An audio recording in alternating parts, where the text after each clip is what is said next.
Terinspirasi dari anaknya yang suka makan kerupuk, Pujo Basuki, warga Jelingke, Banda Aceh, akhirnya membangun usaha pengolahan kerupuk tiram di kawasan Gampung Alunaga, Kecamatan Siakuala, Banda Aceh. Saat ini, omsetnya mencapai 80 juta rupiah per bulan. Idenya muncul ketika menjemput sang anak pulang sekolah. Saat itu, Pujo mendapati anaknya sangat bahagia menenteng sebuah piala dari lomba makan kerupuk. Namun, berbeda dengan Pujo. Ia merasa prihatin lantaran anaknya makan kerupuk yang kurang gizinya. Dari sanalah Pujo berpikir untuk membuat usaha kerupuk yang mengandung nilai gizi.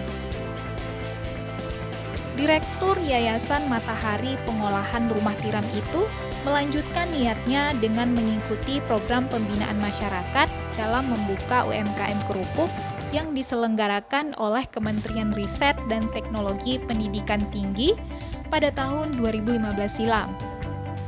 Saat itu, ia terpilih sebagai pembina. Menurut pria asli Jawa itu, membuat kerupuk tiram sangatlah mudah.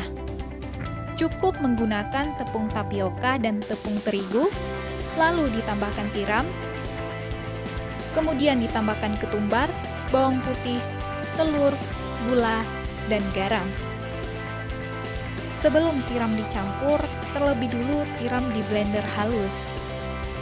Kemudian untuk tepung terigu, yang digunakan juga harus tepung khusus untuk membuat gorengan. Semua bahan tersebut lalu dicampur rata hingga menjadi sebuah adonan yang nantinya dikukus selama 3-4 jam lamanya.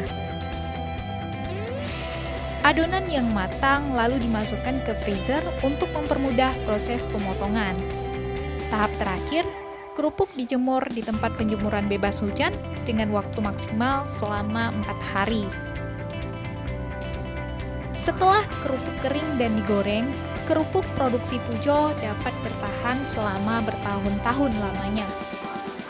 Saat ini, kerupuk kerang produksinya sudah didistribusikan ke 20 swalayan yang ada di kota Banda Aceh. Dengan harga jual berkisar Rp15.000 sampai Rp150.000 tergantung kemasan dan kualitas yang ditawarkan. Dalam sehari, rumah tiram mampu memproduksi kerupuk tiram sebanyak 10 sampai 50 kg tergantung pesanan pelanggan.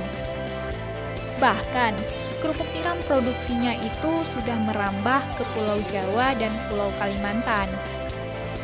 Saat ini, Pujo mengaku sedang tahap pengurusan pengiriman sampel ke negeri jiran Malaysia. Demikian Merza untuk Antero Aceh.